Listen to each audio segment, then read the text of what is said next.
की दादांनी भाषण केलं. आमचं काही तुम्हाला चॅलेंज आहे, तुमची संख्याच जास्त आहे. अरे बांध्य करा, आता कुठेतरी डोळे उघडा. सासऱ्यांचं तुम्ही किती ऐकता हे मला चांगलं आता अलीकडच्या काळात कळायला लागलेलं आहे. गुलाबी जॅकेट आज इकडे दिलंय, काय अडचण आहे? अडचण आहे. दार उघडून आत येताना आमदार झालो त्यावेळी दार येऊन किती लक्ष आहे बघा माझ्यावर.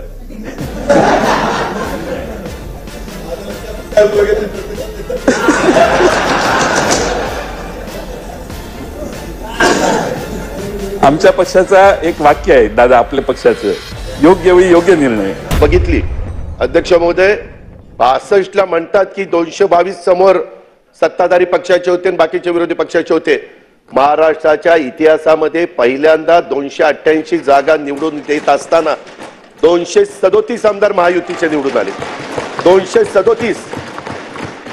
अनेकांच्या लाटा आल्या, अनेकांच्या लाटा गेल्या, परंतु इतकं निर्विवादपणे बहुमत कुणालाही मिळालेलं नव्हतं. अरे बांध्य करा, आता कुठेतरी डोळे उघडा. लोकही म्हणतील की काय चाललंय यांचं, किती दिवस रडीचा डाव खेळणार आहे. खुल्या मनाने आम्ही जसं लोकसभेला खुल्या मनाने मान्य केलं आणि नंतर पुन्हा तिघांनी ठरवलं की आता पुन्हा लोकांच्या समोर जायचंय. आमदार तर निवडून आले पाहिजेत, सरकारशिवाय निर्णय घेता येत नाही.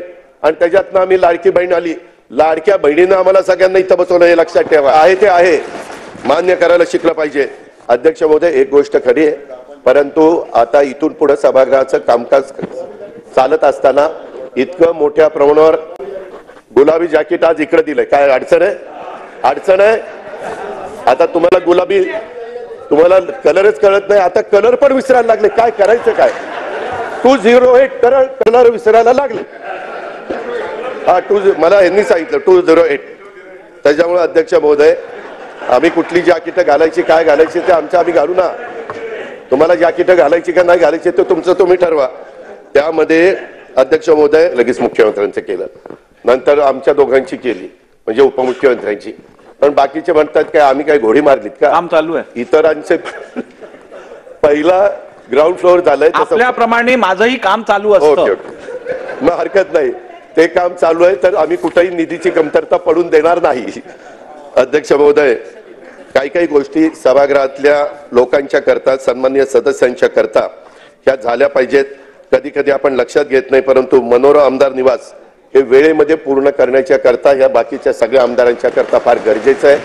आपण अतिशय चांगला प्लॅन केलाय, त्याच्याबद्दल दुमत नाही अध्यक्ष महोदय, परंतु विक्रमी वेळेत ते पूर्ण व्हावं आणि लवकरात लवकर सगळ्या आमदारांना दोन्ही बाजूच्या चांगल्या दर्जाच्या निवासाची व्यवस्था त्या ठिकाणी व्हावी, अशा प्रकारची अपेक्षा मी या निमित्तानं या ठिकाणी करतो.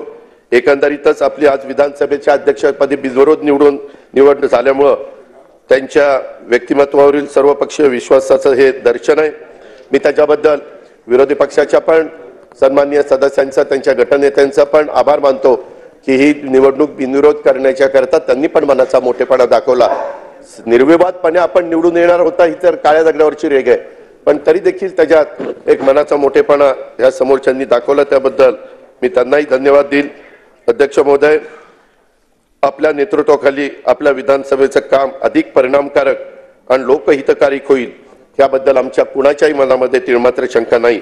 मी पुन्हा एकदा आपलं अभिनंदन करतो. तुम्हाला पुढच्या वाटचालीच्या करता मनापासून शुभेच्छा देतो. धन्यवाद आणि थांबतो. आज तिघांची भाषणं झाली. पहिल्या भाषणापेक्षा दुसरं भाषणच मुख्यमंत्र्यांचं आहे का काय असं वाटायचं, आमच्यावर पाळी आली. त्यामुळे प्रदीर्घ मार्गदर्शन सभागृहाला झालं.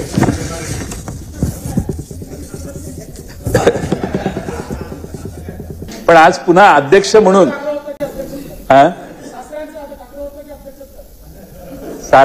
सासऱ्यांचं तुम्ही किती ऐकता हे मला चांगलं आता अलीकडच्या काळात कळायला लागलेलं आहे.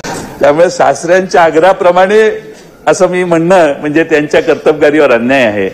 आपण अध्यक्ष झाल्यापासून जी काळजी घेतलेली आहे ती अतिशय उत्तम दर्जाची घेतलेली आहे, ज्याचा माननीय अजित पवार यांनी उल्लेख केला. आणि दालनं तर सुरेखच केलेली आहेत, पण आपल्याकडे आल्यानंतर अनेक वाद घालण्यासाठी येणारे सगळे आपण गरम कॉफी देऊन शांत करून बाहेर घालवलेले अनेक 2.5 वर्षात त्याचा आम्ही सगळ्यांनी अनुभव घेतलेला आहे. एक मासे पण खाऊ घातले, पाहिजे तर जेवणही दिलं. आणि जी बिझनेस ऍडवायझरी कमिटीची मीटिंग व्हायची त्याचा दर्जा एवढा उंच गेला बाकीच्या सगळ्या व्यवस्था असल्यामुळं की आपणच अध्यक्ष राहावं असे मनोमनी आम्हाला तेव्हापासून वाटत होतं. आधी सांगितलं असतं तर वेगळा मेन्यू ठेवला असता. आपली इच्छा नाही हे मला माहिती आहे, पण आता शेवटी काय पक्षाने आपल्याला आदेश दिल्यामुळे आपण अध्यक्ष झालेले आहात. कधीही त्यांच्या बॉडी लँग्वेजमध्ये त्यांच्या बोलण्यामध्ये कधीही दुजापणा आम्हाला कधी दिसला नाही. उलट आम्ही साक्ष देताना जे बोललो त्याच्या दुरुस्त्या करायच्यासाठी देखील ते मदत करायचे. त्यामुळं फार संयमी असं काम त्यांनी केलं आणि त्यांनी निकाल असा दिला की अजून सुप्रीम कोर्टाला त्याच्यावर निकाल देता आलेला नाही.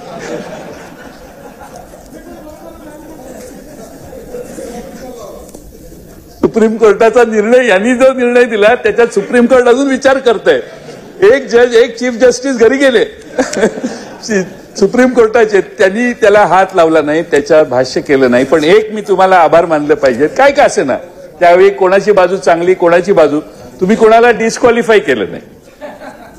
हा सगळ्यात विशेष महत्वाचं म्हणजे ते डिस्क्वालिफिकेशन होणं आणि परत त्यांनी आपल्या स्वतःची इंडिव्हिज्युअल लढाई करत बसणे. त्यामुळे त्याबद्दलही उशिरा का होईना मी तुमचे आभार मानेन. आता सुप्रीम कोर्ट निकालच देत नाहीये, त्यामुळे आपले आभार मानणं आणि आपलाच निर्णय मान्य करून नवा डाव आता सुरू झालेला आहे.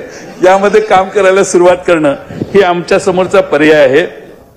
पण आपल्या सगळ्यांना खरं म्हणजे एक चांगले अध्यक्ष मिळालेले आहेत, कायदा समजणारे अध्यक्ष मिळालेले आहेत आणि मला खात्री आहे की या 5 वर्षात अतिशय उत्तमपणाने सभागृहातलं कामकाज ते चालवतील. आमची विनंती एवढीच आहे की दादांनी भाषण केलं, आमचं काही तुम्हाला चॅलेंज नाही, तुमची संख्याच जास्त आहे. तुम्ही 230 वर आलेला, 237 आले का अपक्ष 237 आलेला. तुम्ही तिघांनी एवढं मोठं मन केलं पाहिजे की 237 आपल्या बाजूने तसं न समता 288 जणांचं हे सभागृह आहे. आता तुम्हाला विरोध करून करून आम्ही महागाईवर भाषणं केली महाराष्ट्रात, आम्ही बेरोजगारीवर भाषणं केली, आम्ही महिलांच्यावरच्या अत्याचारावर भाषण केलं. संविधान माझं जास्त जोर नव्हता त्यावर, पण जे जे मुद्दे आम्ही सभागृहात महाराष्ट्रातल्या जनतेमध्ये मांडले त्या जनतेनं त्यानंतर निर्णय दिलेला आहे. त्यामुळे आता चांगलं सरकार तुम्ही चालवाल अशी अपेक्षा आहे.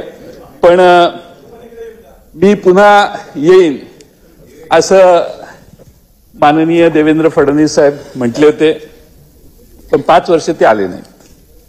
ते आले पण दुसरीकडे बसले. 5 वर्षाच्या कालखंडात त्यांच्यात काय बदल झाले हे मी मगाशी त्यांच्या भाषणात ऐकलं.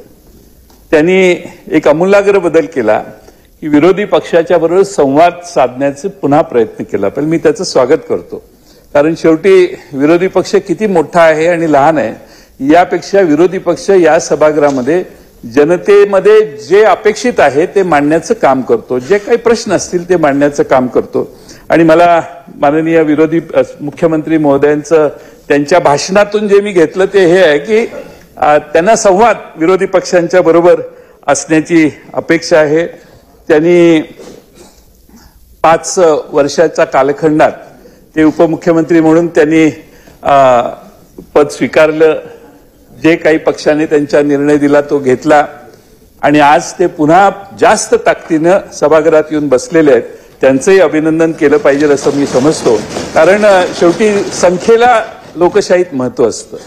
आणि म्हणून आपण जो प्रस्ताव मांडला त्यामध्ये आपण काही मुद्दे मी माननीय अध्यक्ष महोदयांना यापूर्वी अनेक वेळा सांगितले की सभागृहामध्ये जी गर्दी होते त्या आमदारांनाच चालायला अवघड होतं, मंत्री महोदयांनाही चालताना अवघड होतं आणि वेळेत इथे येऊन बसून आपली उत्तरं देण्याच्यासाठी देखील मंत्र्यांना धडपड करावी लागते, आमदारांनाही धडपड करावी लागते. त्यामुळं बाहेर एंट्रीला एक्झिटला हॉल वेगळे दालनं करावीत थोडीशी, एक 4-5, आणि मंत्री महोदयांनी शिष्टमंडळानं बाहेर जाऊन भेटावं. ते केलं की आत येण्याची गर्दी कमी होईल. नाहीतर अनेक जण येतात आणि दिसेल त्या मंत्र्याच्याकडे जाऊन भेटायचा प्रयत्न करतात. ही संख्या जर कमी केली तर सभागृहात बाहेर थोडंसं दालनामध्ये, दालनाच्या बाहेर मंत्री महोदयांना, मी माननीय मुख्यमंत्र्यांनी केलेल्या सूचनेला मी पाठिंबा देतो, कारण सभागृहाच्या बाहेर देखील शांतता असली पाहिजे आणि काम करताना संधी मिळाली पाहिजे. मंत्री महोदयांना प्रोटेक्शन असतं. माझं म्हणणं प्रोटेक्शन आत घेऊन बहुतेक कोणी येत नसेल पण प्रोटेक्शनची लोक बाहेर बसली पाहिजेत. आपणच आहोत एकमेकाच्या बरोबर, त्यामुळे इथं आत प्रोटेक्शनची कुणालाही म्हणजे आमदारांचंही प्रोटेक्शन बाहेर असेल, बाहेरच असतं असं मला वाटतं. पण अवांतर माणसं आत येऊ नयेत याची काळजी माननीय अध्यक्ष महोदय आपण घ्याल अशी अपेक्षा मी या ठिकाणी व्यक्त करतो. स्वर्गीय मधुकरराव चौधरी साहेब अध्यक्ष होते. 90 साली मी पहिल्यांदा अध्यक्ष झालो. त्यावेळी दार उघडून आत येताना आमदार झालो. त्यावेळी दार येऊन किती लक्ष आहे बघा माझ्यावर.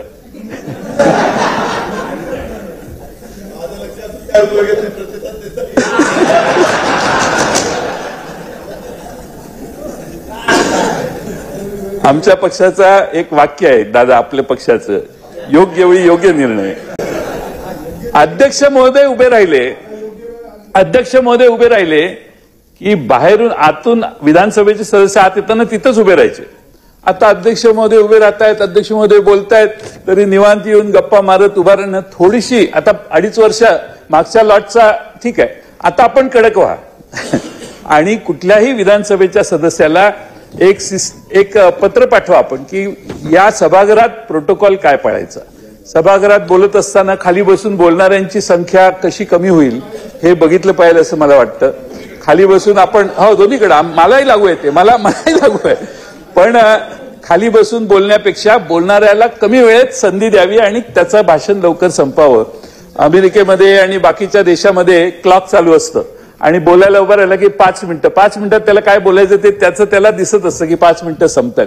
त्यामुळे एक स्टॉपवॉच एखादं लावावं की तुम्ही ठरवलं की दोन्ही बाजूनी एवढा वेळ आहे आणि प्रत्येक सदस्याला 15 मिनिटं, तर 15 मिनिटाचं क्लॉक इथं यांनी लावलं की 15 मिनिटात त्याचं भाषण संपवायचं, त्याला इंडिकेशन आले पाहिजे. कारण किती चर्चा किती काय करायची यालाही मर्यादा असते आणि प्रत्येकाला बोलायचं असतं. त्यामुळं असे काही नवीन नियम विधी गटनेत्यांची बैठक घेऊन आपण कराल असा विश्वास मी या ठिकाणी बाळगतो.